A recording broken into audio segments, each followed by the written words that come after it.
Wyoming Territory, July 1878. The sun was burning low over the plains when the stagecoach rolled into the dusty town of Larkspur Ridge, its wheels creaking like old bones.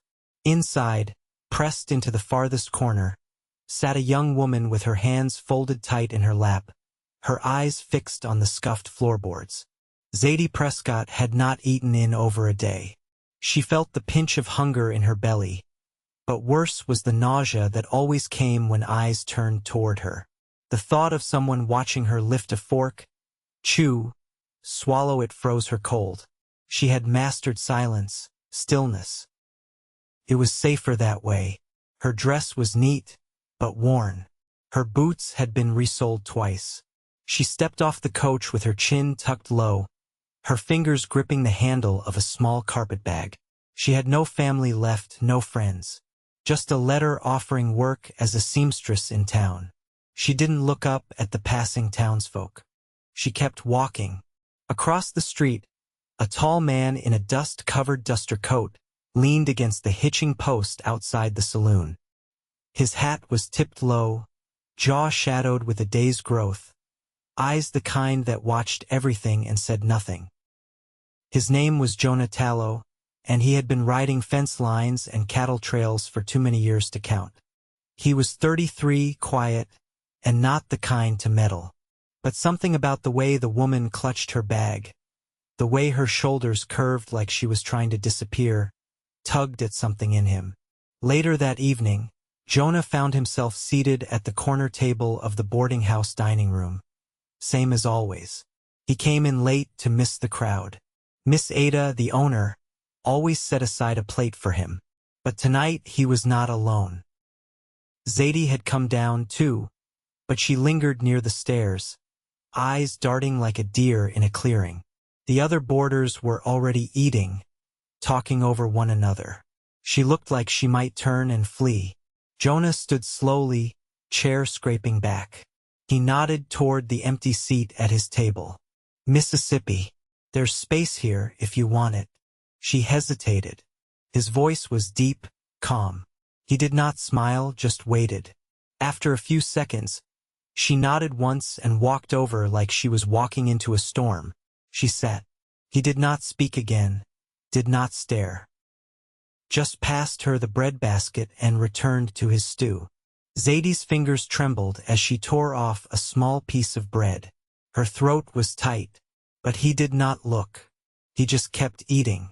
The knot in her chest loosened a little. You here for work? Jonah asked after a long silence. Yes, she said. Her voice was soft. Sewing. He nodded. Town could use a good hand like that. She glanced up, surprised he meant it. She managed a small nod. That night, she lay in bed thinking about the way he had not watched her eat, how he had shared his table without questions or judgment. She slept better than she had in weeks.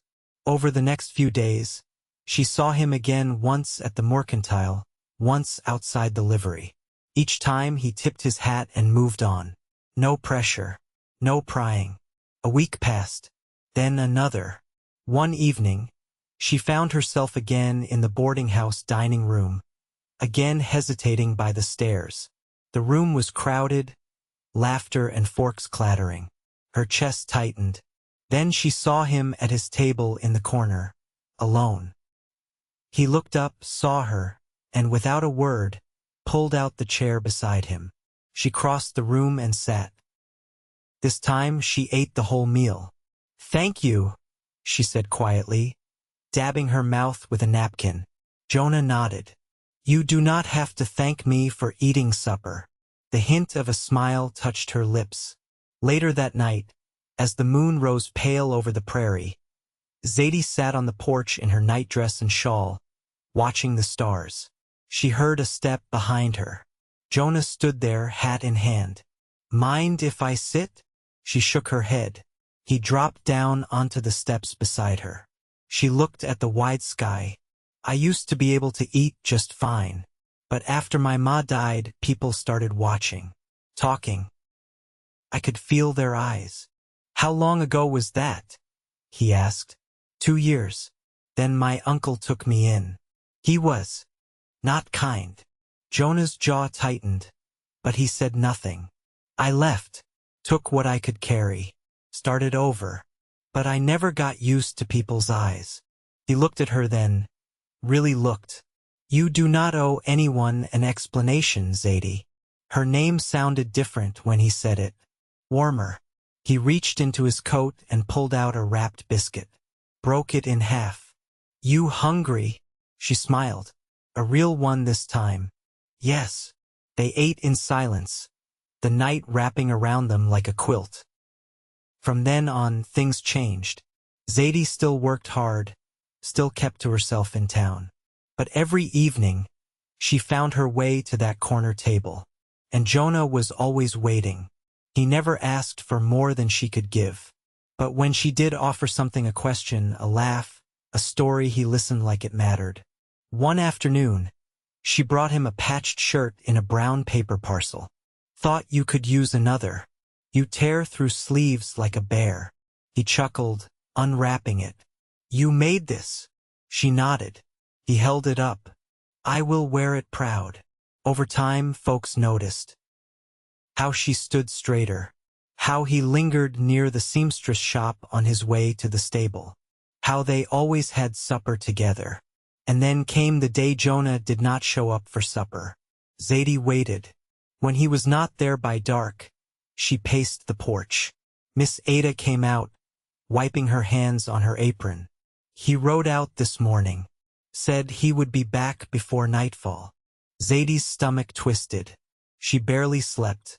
The next morning he still had not returned. She saddled a borrowed horse and rode out past the cottonwoods, heart pounding. She found him near the riverbank, pinned under his gelding. His leg was bloodied, his face pale. Jonah! His eyes fluttered.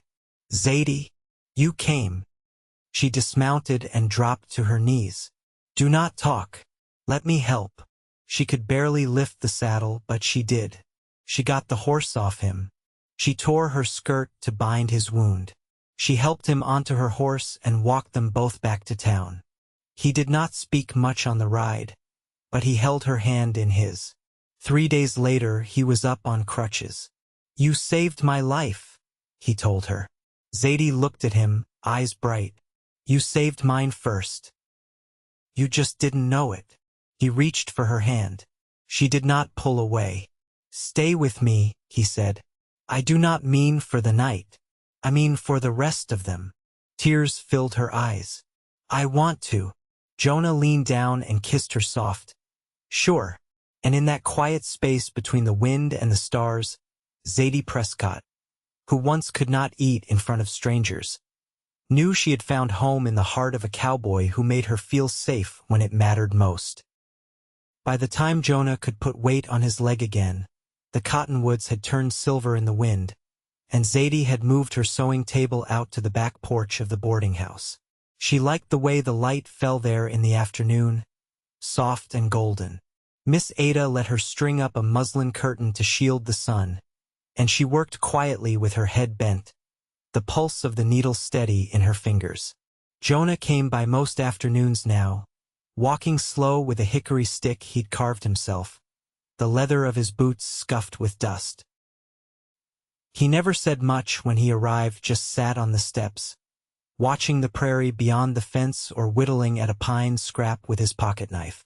Sometimes he brought her broken buttons or a torn hem from town. Other times, nothing at all. She never asked for more. Late one day, while the sky was bruising with thunder to the west, Jonah set down his knife and said, You ever see the red hills up north? Past the sage country. Zadie tied off her thread and shook her head. There's something, he said. Rocks bleed color after rain. Herded cattle through there once. Never forgot the way the land looked. She turned a little in her chair. Why'd you stay here then? He didn't answer at first. Wind moved through the grass. I reckon I got tired of sleeping on the ground. Tired of never knowing a face long enough to miss it. He looked at her then, but not hard. Just enough.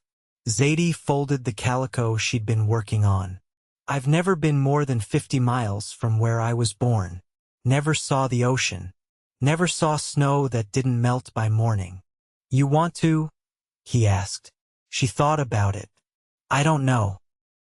I used to think about leaving, but I was always running from something. Never toward. Jonah leaned forward, elbows on his knees. You're not running now. No, she said. I'm not. That night, she found him sitting behind the stable, sharpening his blade by lantern light. She carried a small tin wrapped in cloth. I brought something, she said. He set the whetstone aside. What is it? Stewed apples. Miss Ada had extra. I figured you could use something sweet. She passed him the tin. He opened it and took a bite, slow. You made these? She nodded. He chewed thoughtfully, then looked up. You put nutmeg in? Just a pinch. He smiled, not wide, not showy. Just enough that it reached his eyes. Tastes like fall in Tennessee. She sat beside him in the straw-dusted quiet. You from there? He nodded. Left when I was 16. My brother stayed behind. Had a knack for farming. I didn't. You miss him? Every time I plant something and it dies. They sat there until the lantern burned low, their shoulders close but not touching. Outside, the clouds passed without storm. The next morning, Zadie found a bundle outside her door. Wrapped in burlap, tied with twine. Inside was a bolt of blue wool and a note, written in careful square letters. For your work. Thought maybe you'd make something for yourself this time. No name, but she didn't need one. When she stepped into the kitchen, Jonah was already at the table, sipping coffee from a chipped mug. She set the bundle down beside him. I don't take charity. It ain't charity, he said. It's thanks. She stared at him. For what? For staying. She sat across from him. That's not something I need to be thanked for. He met her eyes. I think it is. She picked up the bundle and held it close to her chest. I'll make a coat. Good, he said. First snow usually comes early here. That evening, she measured the pattern by lamplight, her fingers sure and steady. She could feel the weight of the wool, its promise of warmth. She hadn't owned a proper coat in years. The next day, Jonah brought her a book leather-bound, rough around the edges. Found it in the old schoolhouse. Thought you might like it. She opened it, careful. Poems. Words that tasted like river stones and wind and firelight. She traced one with her fingertip. I used to read all the time, she said softly. Stopped when I left. Too much to carry. Then you ought to start again. She nodded. I think I will. They passed the weeks like that. Not rushing. Not naming what was building between them. Just letting it take root. One morning, the town's blacksmith came by the porch and asked Zadie if she could mend a tear in his daughter's Sunday dress. Of course, she said. After he left, Jonah said, You're getting known. That's good. I didn't think I'd want anyone to know me again. He leaned on the post beside her. You're not who you were. No, I'm better. He watched her work a while, then said, You think maybe you'd want to come see those red hills sometime? Her needle paused.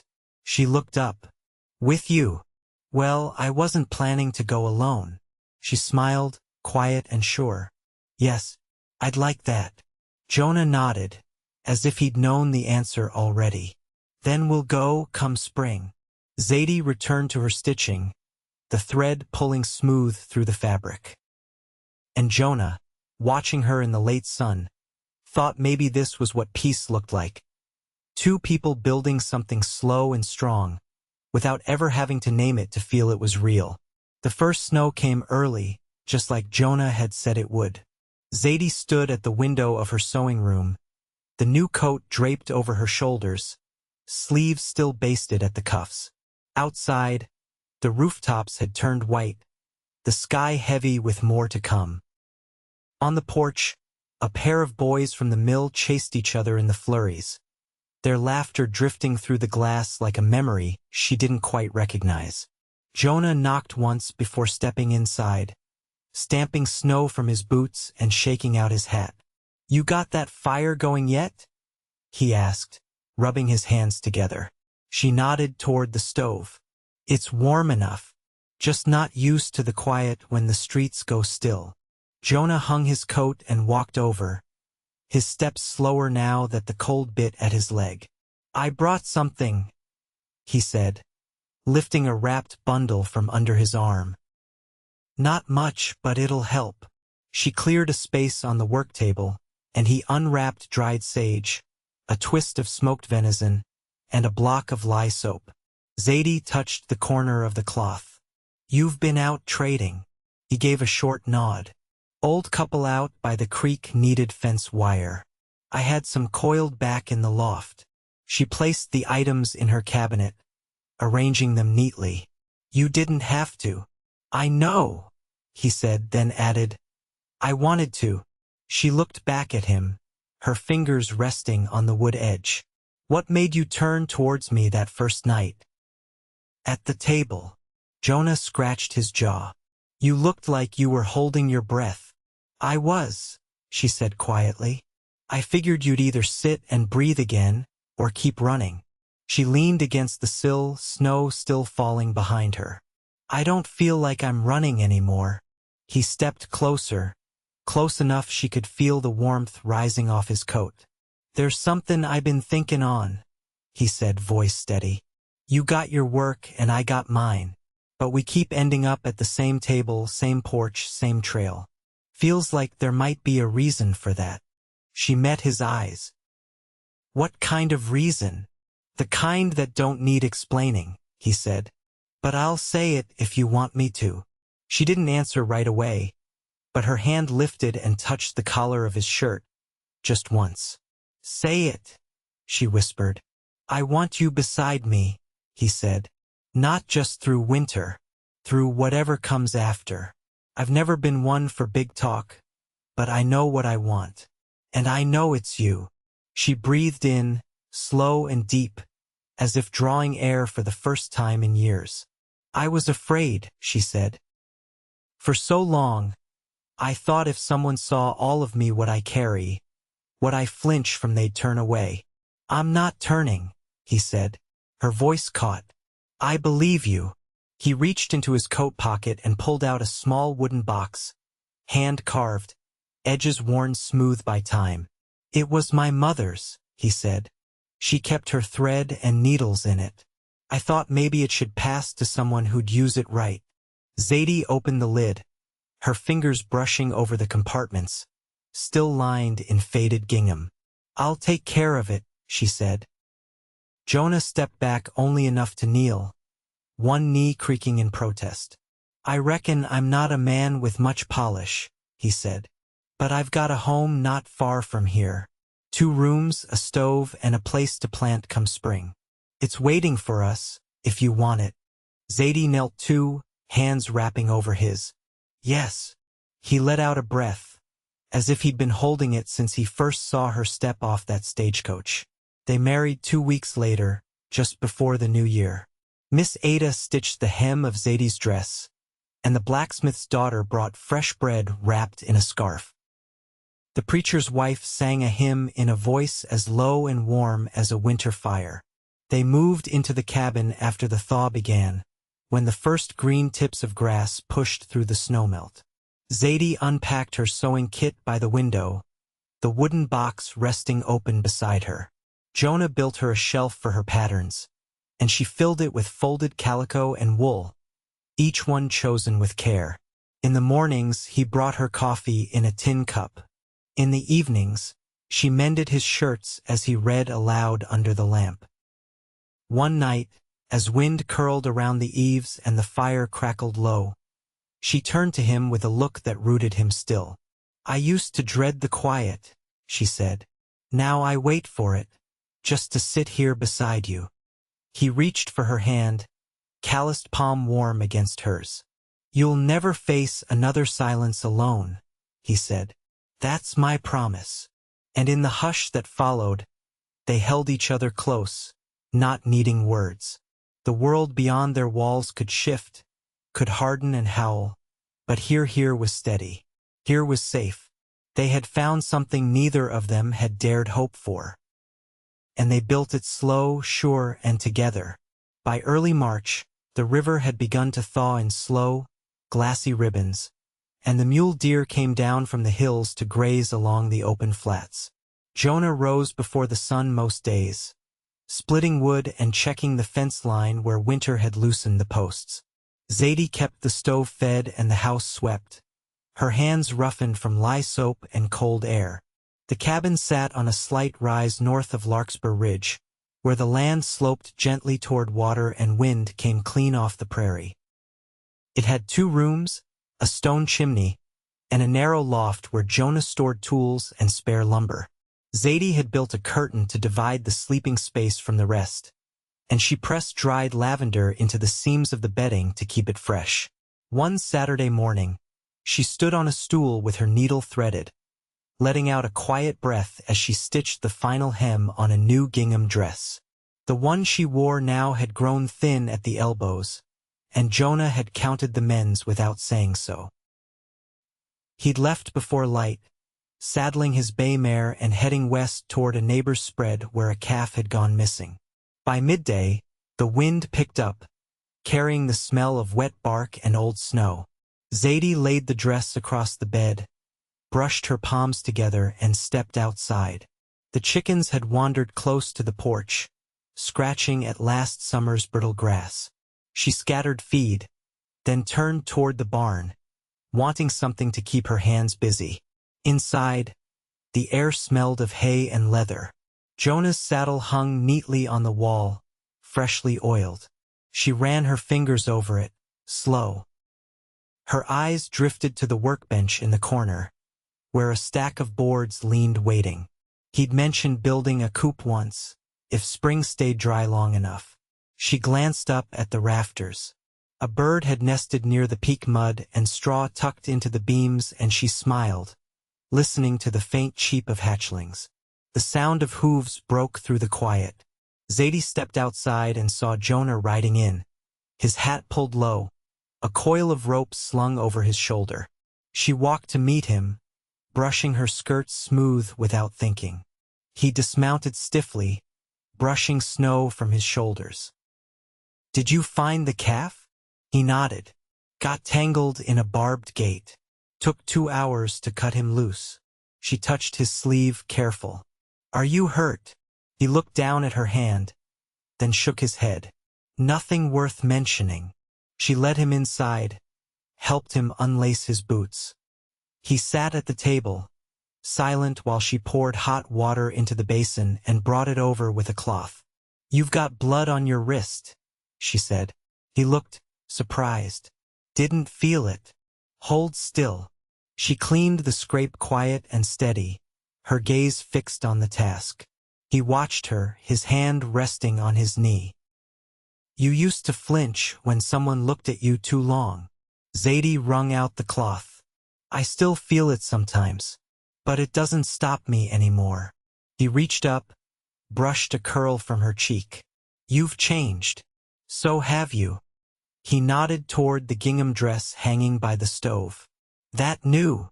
Finished it this morning. You gonna wear it to the spring fair?" She hesitated. "I hadn't thought that far ahead." "Maybe we'll go together," he said. She met his eyes. "I'd like that."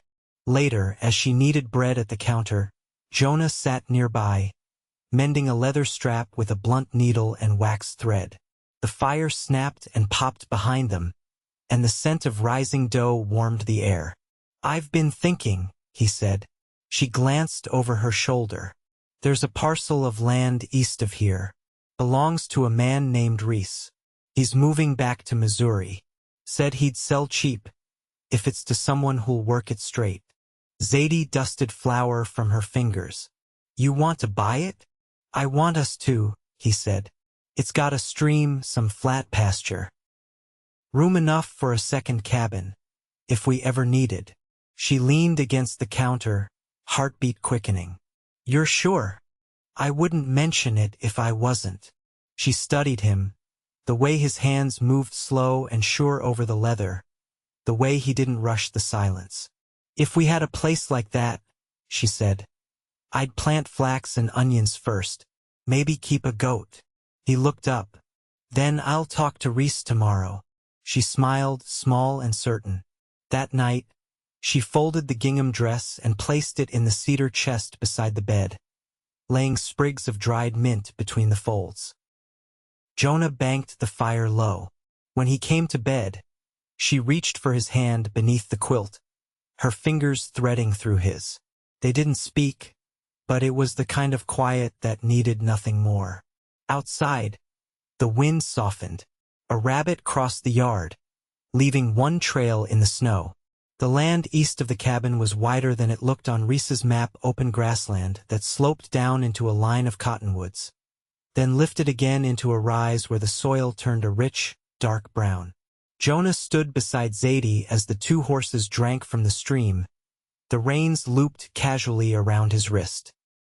The wind pressed gently against her skirts, and a meadowlark called from somewhere near the fence line. He rested a hand on his hip, nodding toward a stand of juniper. The soil's good up there. I tested it with a spade. Holds water, but not too long. Zadie shaded her eyes. We could put a line of beans along the south edge. They'd get light all day. Jonah studied the direction of the sun. If we stack stone near the creek, I can build a smokehouse before next winter. She turned to him. You've already made up your mind. I waited to hear what you'd see in it first. She smiled with her eyes, the kind of look that didn't fade as the moment passed. I see a place we can grow into. They rode the perimeter and marked the corners with black ribbon and iron stakes. When they stopped for cold biscuits near the northern edge, Zadie leaned back against the saddlebag and watched a hawk circle overhead. Did you ever think you'd be still like this? She asked. Jonah wiped his hands on his trouser leg. No. I never figured I'd stay anywhere long enough to know which birds nested where. She rested her cheek against her folded hands. I like the way you talk about the land, not like you're claiming it, like you're listening to it. He met her gaze. You listen to things most folks don't hear, too. They didn't speak again for a while. The hawk drifted lower, riding the wind like it belonged to him. By mid-April, the deed was signed in the back room of the sheriff's office. Reese handed over the iron key and a worn ledger of property lines, then tipped his hat and said he hoped the place would treat them kinder than it had treated him. Jonah tucked the papers into his coat. We'll treat it right. That's enough for most places. Zadie spent the next 2 weeks sorting bolts of homespun, cutting rough muslin for curtains, and sketching plans for a root cellar. The two of them worked side by side without fanfare, clearing brush, laying stone, setting fence posts with measured care. Neither rushed the other. They simply moved like a pair of hands meant to do the same work. One evening, Jonah came in from the field with a smear of dirt across his cheek, holding something hidden in his grip. What's that? She asked, wiping her hands on her apron. He opened his palm to show a carved walnut button, smooth and oval, with 4 small holes drilled clean through. Found it near the edge of the stream. Old, maybe from one of Reese's folk. Zadie turned it over in her fingers. It's beautiful. I thought you might sew it into something for luck. Her mouth curved gently. Maybe the first quilt for the new house. Seems fitting. They broke ground on the house just after the last frost. Jonah laid the foundation with squared timbers, and Zadie marked each beam with chalk, measuring twice and cutting once. She'd never built anything from the ground up before, but her hands knew how to shape and fit, and she took to the work with quiet pride. By the time the roof was on, the lilacs had bloomed. They moved in with only their bed, the stove, and a single oil lamp. The rest could follow when the crops were in. One night, after a long day of hauling water and turning the first furrows, Zadie sat barefoot on the front step with the lantern beside her. mending a tear in Jonah's work shirt. He came up behind her, his arms wrapped around a basket filled with eggs, and set it gently down. "Henhouse paid off," he said. She glanced up, amused. "Didn't expect it so soon." He sat beside her, stretching his legs. "I've been thinking on something." She tied off the thread and looked at him, quiet. "I want to build you a loom," he said. "You talk about flax and weaving. I figure you ought to have what you need." Her eyes widened. "You'd do that?" "I've already started cutting the frame." She reached for his hand, her thumb grazing his knuckles. "You give more than you ever take." He tilted his head. "So do you." Later, as wind brushed over the new roof and the stars settled deep into the sky, they lay beneath the quilt she'd sewn with Reese's buttons stitched into the corner, a small loop of walnut against the blue. "Jonah?" He turned toward her. I used to think peace had to be quiet, like silence or stillness. But now I think maybe it's just knowing the person beside you won't leave when things get hard." He brushed a strand of hair behind her ear. "You gave me that, too." They slept with the windows open, the sound of frogs rising from the stream below. Years passed, steady as the tide of seasons. The orchard took root 3 apple trees, all crooked from early wind. Zadie kept a shelf of jars filled with preserved pears and pickled onions.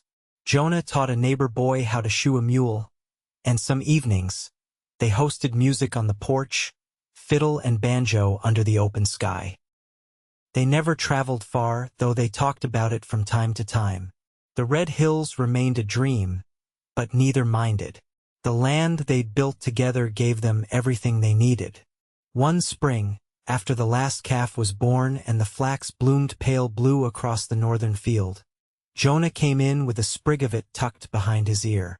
Zadie laughed, reaching for it. "You're not meant to wear flowers." He kissed her hand before she could pull it away. "I am if you're the one who planted it." And that became the rhythm of their life work and rest, tenderness and steadiness, each day shaped by the quiet trust they'd built. Zadie no longer feared eyes on her. She held her head high through town, her hand always in Jonah's, her voice soft but certain. And Jonah, once a man who wandered fence lines without end, found his world drawn to a center her hands, her voice, the home they'd sown together. They grew old with the land, marking time not by years, but by harvests and snowfall, by the way his hand fit hers even when the skin began to loosen with age. And in the place they made a home of stone and flax and memory, they lived out their days in the quiet, certain love that had found them both when they least expected it, and never once let go.